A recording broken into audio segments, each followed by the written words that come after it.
Bom dia, queridos. Vamos falar agora sobre o capítulo 2, a nossa correção de exercícios. O capítulo 2, o renascimento comercial e urbano. Então vamos começar aqui pela página 23. Na página 23, nós temos aqui três questões, e é sobre ela que nós vamos comentar agora. Ela diz assim: por que, segundo o autor, as igrejas impressionavam os moradores de uma aldeia medieval? Gente, imaginem só. Eram casas, normalmente pequenas casas. Grande parte ali, né, muito humildes as casas. Então imaginem só, era a única construção de pedra que havia ali. Né? Quer dizer, então as pessoas elas se assustavam com aquilo. Né? Quer dizer, era até para algumas algo de status ter aquilo ali, né, de prestígio para a sociedade, para aquela comunidade, de ter a igreja ali. Né? Então, as casas muito pobres, casas de camponeses, né, pessoas do campo, era um contraste ter a igreja ali, porque ela mostrava algo de suntuoso, algo de belo, algo de imponente, que demonstrava ali grande poder e prestígio. Bom, a questão 2 diz: a base da leitura do texto, com base na leitura do texto, explica a importância da construção de uma igreja para a vida econômica daquela sociedade medieval. Gente, a construção de uma igreja não era só algo religioso, ela movimentava a economia da cidade. Imaginem que gerava emprego, né? E passavam anos para construir, não era algo rápido como hoje em dia, não. Né? Isso tudo movimentava a vida da cidade, do vilarejo. E além disso, imaginem só, várias pessoas elas circulavam por ali, né? Quer dizer, virava um ponto turístico também. Né? Então daí a importância dessas construções, né, para aquele período. Bem, quando a nossa terceira questão, ela diz o seguinte: observe a imagem abaixo da Catedral de São Paulo, de São Patrício, desculpem, em Nova York, Estados Unidos. Em seguida, responda aos itens da página seguinte. Então, vamos lá comentar sobre eles agora. Então, vamos lá. Na página posterior, vamos aqui na questão, na letra A da terceira... Opa, cadê? Desculpem. Da terceira questão, página 23, resposta na 24. O texto diz assim: no texto do início da sessão, Gombrich diz: hoje não é fácil imaginar o que uma igreja significava para as pessoas daquele período. Somente em algumas velhas aldeias do interior podemos ter ainda um vislumbre de sua importância. Com base no trecho e na imagem, por que você acha que o autor faz essa afirmação? Gente, a igreja, né, antes, ela era o ícone, a grande construção. Percebam aqui na nossa imagem, por exemplo, aqui no final, né, da página 23, para perceberem a imponência da igreja. Né? Então, hoje em dia, né, dentro da proposta do texto e da imagem, ela fica praticamente ofuscada por outras construções, tão grandes quanto ela, ou maiores ainda do que elas. Quer dizer, então, ela já não tem mais aquele impacto de antes, a não ser, claro, que em comunidades menores. Mas nas grandes cidades, o impacto que essa igreja ela tem na arquitetura é mínimo, é pouquíssimo. Claro que, a não ser que se olhe por um valor religioso, mas arquitetônico, né, muitas pessoas já não veem da mesma forma. Bom, aqui a outra questão, né, ela questiona o seguinte, bora lá. O contraste entre uma igreja medieval e a moradia dos camponeses impressionava a população local. Esse impacto sobre a população, em sua opinião, é uma característica exclusiva das grandes obras do passado ou nos dias de hoje, existem construções que também provocam impactos semelhantes na população. justifique sua resposta. Então, isso aí é uma resposta pessoal, mas nós temos construções hoje em dia que geram um grande impacto, evidentemente. Né? Mas hoje em dia, por exemplo, nós temos aí prédios maravilhosos, né, de igrejas, né, católicas ou não, né, dentro da cidade de Manaus. Nós temos aí várias grandes obras que viraram até local de turismo, né, para muitos. Né? Isso aí nós podemos perceber a nossa arena, né, que é uma característica da nossa atualidade, que traz consigo ali uma grande referência, né, como obra arquitetônica, claro, né, moderna. Mas nós temos também, inquestionável, o Teatro Amazonas, né? Nós temos ali o Palácio da Justiça, ali no centro. Então, essas grandes obras, ainda hoje, elas impactam muito na sociedade. Eram obras construídas no passado, mas que no presente ainda elas trazem consigo um grande significado para a população local.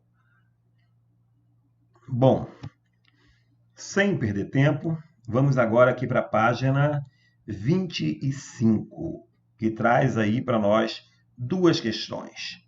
A primeira delas diz o seguinte: explique com suas próprias palavras como ocorreu a Inquisição e em que ela consistia. A Inquisição, né, o Tribunal do Santo Ofício, como também era conhecido, era um tribunal religioso que investigava, julgava e punia as pessoas que contrariavam os dogmas religiosos católicos. Então, era um instrumento da igreja que acabava por exercer um grande controle social, né, e impactar na vida das pessoas do período. Então, as pessoas que eram consideradas como hereges, né, que cometiam a heresia, que essa heresia era o discordar dos dogmas religiosos, essa pessoa ela era normalmente perseguida, né? Ela era alvo de perseguições, era para desdizer o que havia afirmado. Né? Imaginem aí, por exemplo, o Nicolau Copérnico, né?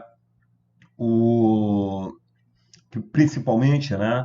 E que ele foi questionado, né? Ou melhor, ele questionou a igreja, uma posição da igreja quanto a ser a Terra o centro do universo, dizendo ele que seria o Sol, né? E aí ele foi perseguido pela igreja. Né? Então foram vários os casos. Lembrem lá, que nós chegamos a conversar sobre, da Joana d'Arc, né? Heroína mística, claro, francesa, que foi queimada, né? Foi condenada como bruxa, por ter dito que teria recebido mensagem do reino dos céus.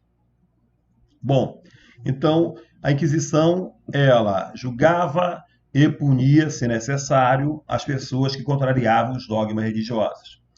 A segunda questão diz: durante grande parte da história do mundo, né, não existia liberdade religiosa.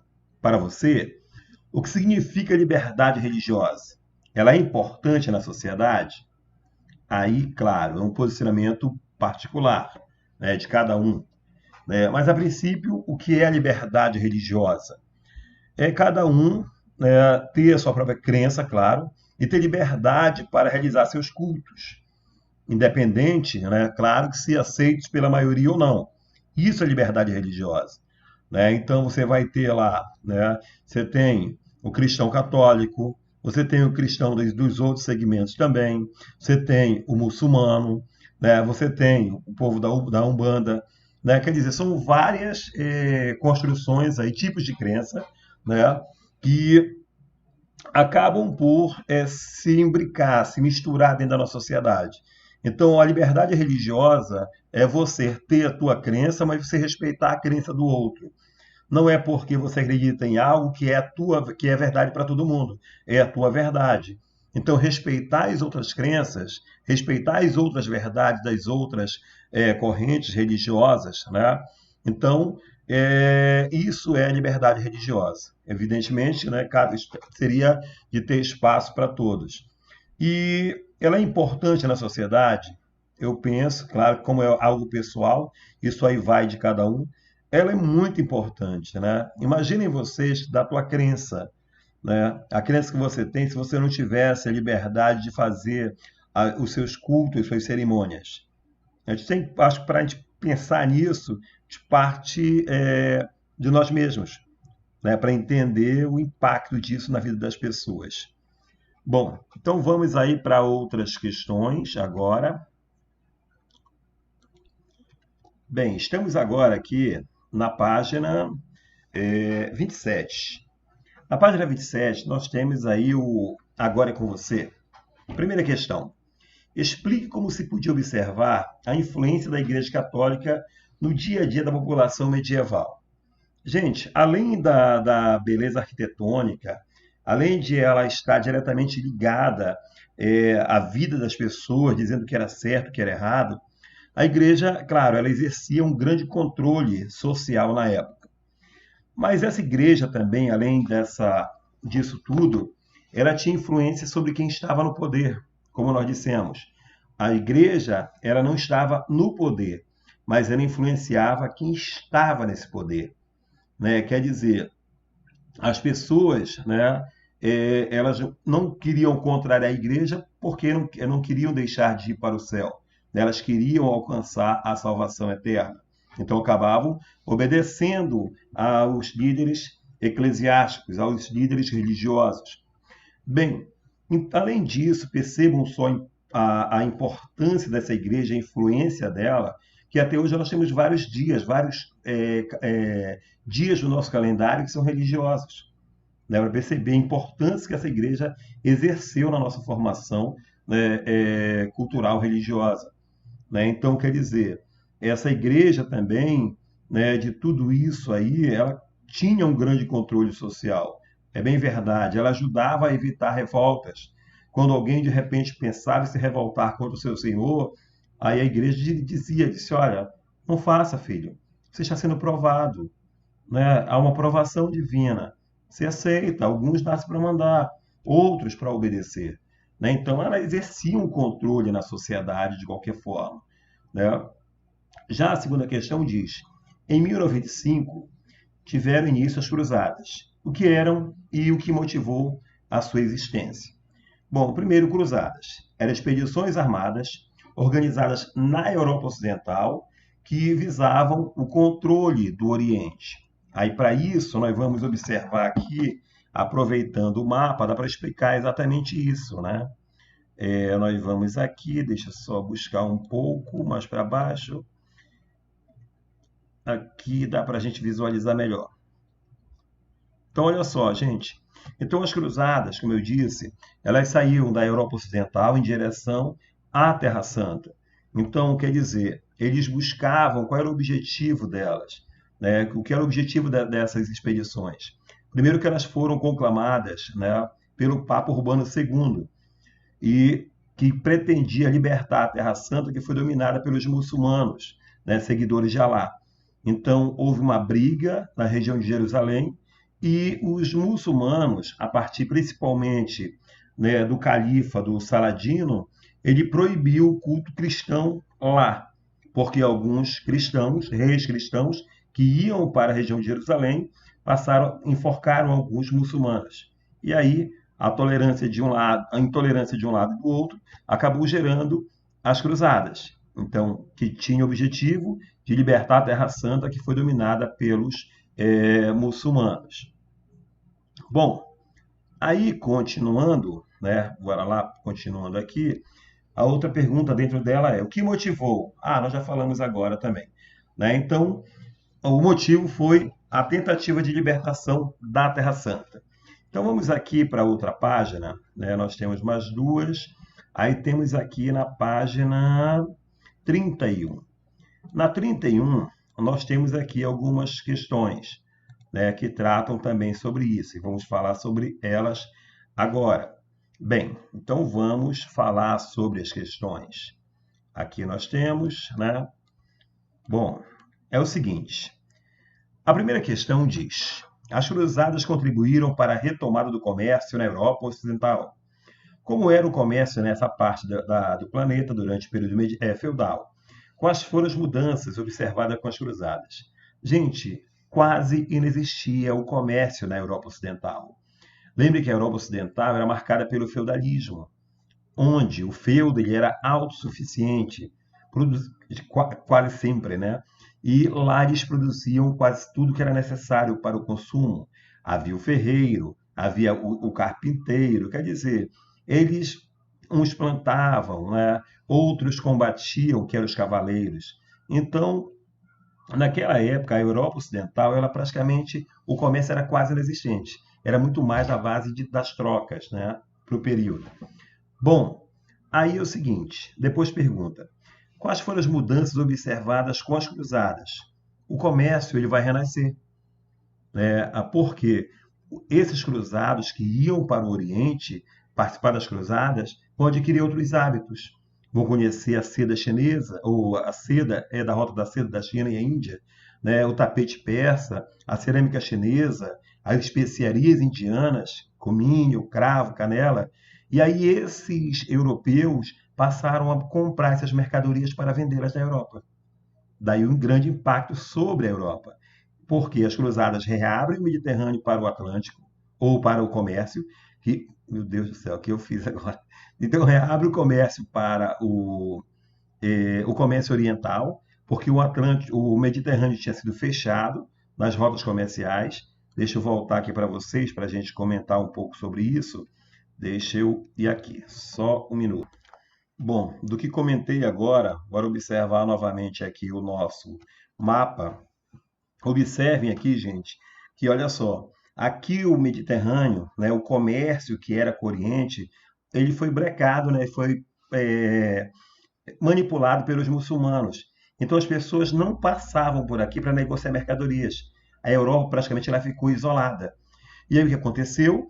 Né, com as cruzadas, houve negociações e grande parte dos muçulmanos desceram um pouco mais para o sul da Península Arábica. E o comércio entre o Ocidente e o Oriente renasceu. E as pessoas passaram a comprar mercadorias no Oriente para vendê-las na Europa, que faz parte daquela questão lá que nós falamos agora, certo? Então, voltando à questão. Bom, aqui agora nós temos outra questão, né? Qual foi a importância das feiras medievais no processo de reaquecimento da economia europeia? Gente, as pessoas iam comprar mercadorias no Oriente. Quando voltavam, eles iam vender nas feiras que existiam dentro dos feudos. Porque dentro de feudos tinham comunas, que eram as cidades. E muitas dessas comunas, que eram as cidades dentro dos feudos, elas conseguiram comprar a sua liberdade a partir do comércio. Então as feiras elas se multiplicaram pela Europa. Inclusive, a mais importante delas, a mais conhecida, foi a Liga Hanseática, né, que era um intercâmbio entre várias feiras aqui na Europa ou lá na Europa Ocidental, né, que acabaram por dinamizar a economia, consequentemente atraindo as pessoas que estavam no campo para a cidade, porque tinham emprego, tinham mais oportunidades do que no campo. Então o impacto maior foi que há um reaquecimento da economia, mas também a cidade renasce, porque até ali a população se concentrava no campo. Com o comércio, elas migram para a cidade. A 3 diz, explica o que foi a Liga Hanseática, falei agora há pouco, e aponte qual foi o papel dessa instituição na retomada do comércio durante a Baixa Idade Média. Acabei de comentar sobre isso, né? Que ela interligava várias feiras e acabou dinamizando o comércio e dinamizando também, fazendo crescer a economia. Era uma liga, né, de comerciantes, né, os Hansas, como chamavam as corporações, as associações de comerciantes. As Hansas, por isso, Liga Hanseática, conjuntos de associações de comerciantes que dominavam, monopolizavam esse comércio. Bom, bem, chegamos aqui agora 34 e vamos tratar um pouco sobre ela agora. Né? Agora é com você. Bem, na página 34, a nossa primeira questão, ela trata aí sobre o Renascimento. Bora lá, Renascimento comercial das cidades. Diz assim, a partir do século XII, houve o renascimento de cidades da Europa Ocidental. Entre 1100 e 1300 surgiram cerca de 140 novos centros urbanos, de origens diversas. Explique essas diferentes origens. Gente, algumas cidades surgiram em torno de igrejas, né? Outras cidades surgiram lá de feiras. E outras cidades ainda surgiram a partir dos burgos. Lembre que o burgo era aquele espaço que ficava entre aqui o palácio e ao redor do palácio a muralha. Entre o palácio e a muralha era o burgo. Então ali surgiram cidades também, que inclusive com o passar do tempo ultrapassaram as barreiras, né, desse muro. Então, as três principais formas de formação de cidade, ao redor, em torno de igrejas, de mosteiros, né, a partir de feiras e também do crescimento dos burgos, né, onde moravam os burgueses, grande parte comerciantes. 2. Os burgos eram inicialmente espaços fortificados, porém, a partir do século XI, isso começou a se modificar. Explique como o crescimento urbano resultou na transformação dos burgos medievais. Já respondi agora há pouco também, né? Então, imaginem vocês, deixa eu fazer algo aqui para a gente entender. Bora fazer aqui mesmo. Bora imaginar aqui, ó. Aqui, bora imaginar aqui uma área, né? Colocar uma área menor. Bora fazer assim, que aqui dentro, né? Bora colocar uma letra um pouco maior, né? Um número maior. Bora colocar aqui, ó, um C, né? Então, imaginando que esse C aqui, esse quadrado, esse C, é o castelo. Toda essa área é um castelo. Então, aqui, né, nos arredores do castelo, normalmente tinha uma muralha. Então, aqui o castelo e aqui a muralha. Então, entre, né, esse castelo, né, e essa muralha, né, que ficava aqui, né, essa área aqui era chamada, do que nós falamos agora há pouco, né, de burgo. Né? Então, isso aqui eram os burgos. Essas áreas que ficavam entre as muralhas do castelo e as muralhas que protegiam o castelo. Então, eram os burgos. Aí o que aconteceu? Esses burgos, eles foram, né, crescendo. Os burgos foram crescendo, crescendo, crescendo e muito. Eles foram se ampliando. Daqui a pouco, esse burgo, né, que ficava ali, ele ultrapassou as muralhas do castelo. Ele foi se expandindo. Quer dizer, resultado disso, gente, a forma de proteção ela vai ter que mudar. Porque as muralhas elas foram perdendo significado, né? Tiveram que buscar outras formas de proteção. Olha só, o que era então... Opa, aqui faltou alguma coordenação motora, pronto. O que era então o burgo, ele se expandiu para além das muralhas. Então, resultado disso tudo, né, o que nós tivemos, né? Nós tivemos, então, com isso, que com o crescimento urbano, né, as muralhas perdem o sentido e a sociedade ela vai ganhando uma amplitude muito maior. O espaço urbano ele vai se ampliando, em grande parte também em torno dos burgos.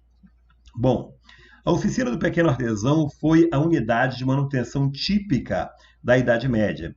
Como era a sua organização e seu funcionamento?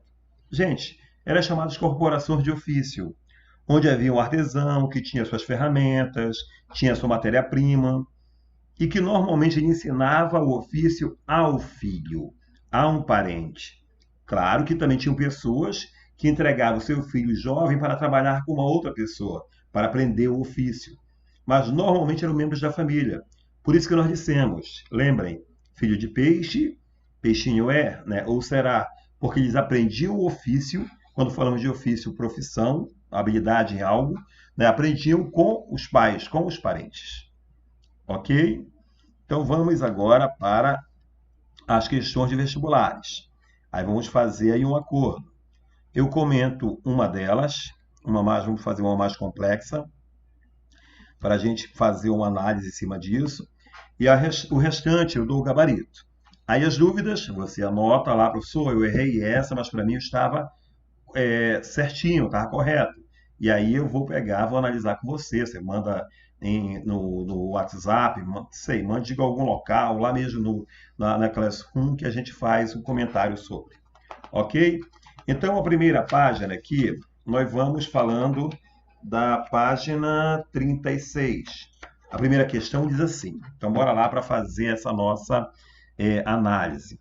A primeira diz assim, deixa eu pegar aqui, bora lá.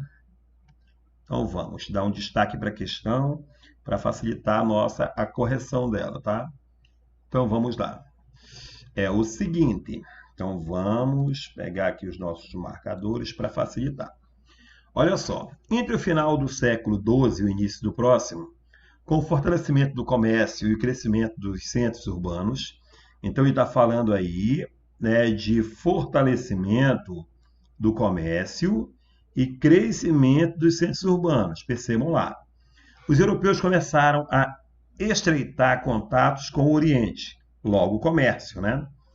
Bom, através de rotas comerciais vinham especiarias e tecidos, como a seda, que chegavam ao mar Mediterrâneo pelo Mar Vermelho, costeando o Egito, ou pelo Mar Negro, atravessando os estreitos de Bósforo e Dardanelos.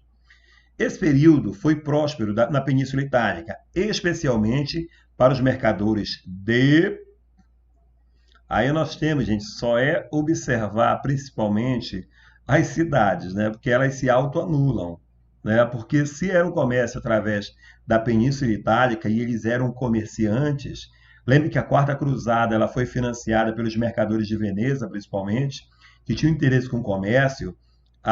Você praticamente vai anulando as outras opções, sabendo que os italianos eles eram excelentes no comércio. Ó.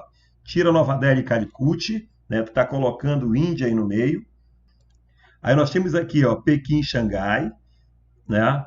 Consequentemente também, né, esse período foi próspero na Península Itálica, está falando aí de Pequim e Xangai, né, consequentemente não eram na Península Itálica. Londres, olha só, imaginem só, e Manchester também é uma outra falha, algo geográfico apenas. E aqui, ó, Paris e Lyon, né, consequentemente, o que vai restar para nós aí, né, vai restar aqui Gênova e Veneza como resposta. Ok? Ou mais uma, aí no restante eu dou apenas o gabarito, certo? Bora fazer mais uma aqui. A 2, vamos para 2. Diz assim, as feiras eram geralmente realizadas nos burgos, núcleos populacionais que surgiram nas cercanias dos castelos. Nessa época, os núcleos urbanos se ampliaram e novos muros foram construídos para abrigar a expansão urbana e para proteger as atividades comerciais que eram realizadas nos burgos. Então, o que nós temos aí, gente, é o seguinte. De central para nós são, né, os burgos. Perceba que está falando a todo momento sobre, né, os burgos. Está comentando sobre os burgos. Olha só, nessa época os núcleos urbanos se ampliaram. Então, está falando também aqui, para nós, é um outro ponto que está sendo comentado, está falando ali de crescimento dos núcleos urbanos, quer dizer, cidades se desenvolveram. E novos muros foram construídos para abrigar a expansão urbana, para proteger as atividades comerciais que eram realizadas nos burgos, né? Novas formas de proteção. O texto acima refere-se às feiras da Baixa Idade Média, as quais constituíam, tá? As quais constituíam. Então, ele está falando agora, o que ele está perguntando para nós aí? Percebam lá.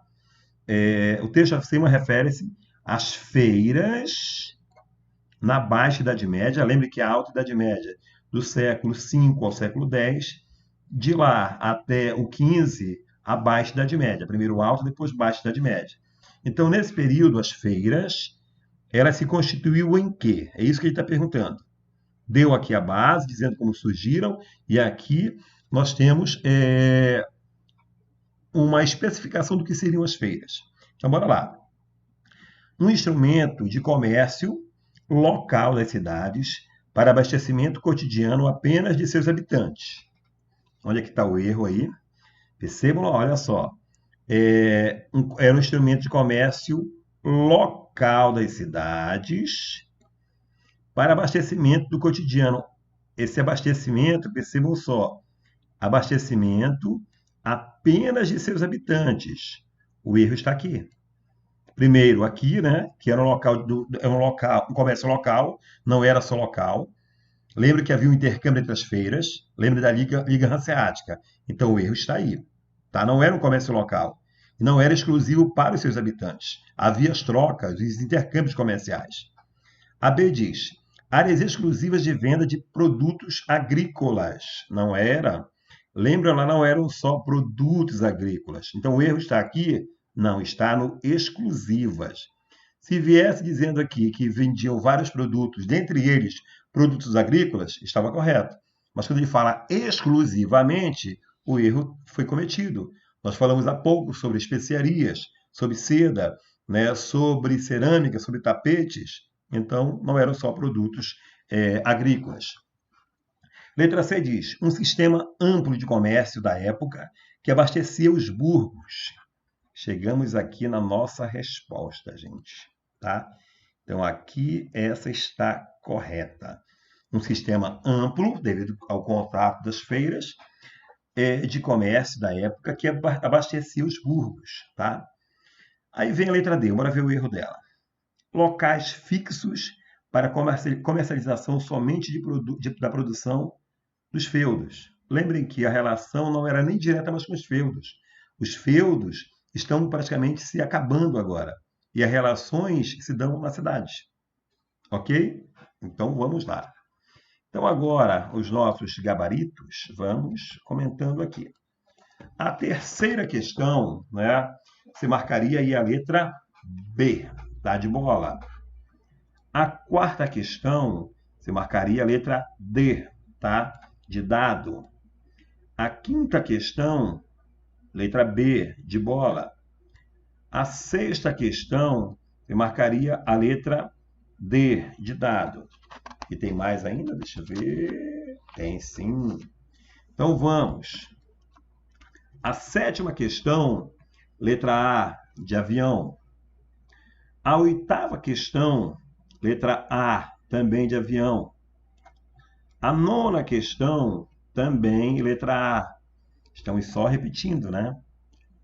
A 10ª questão é a letra D de dado. Ok? Dúvidas aí, vocês podem mandar os questionamentos. Estou à disposição de vocês. Grande abraço, saudade de vocês e logo, logo isso vai passar. Temos que ter fé.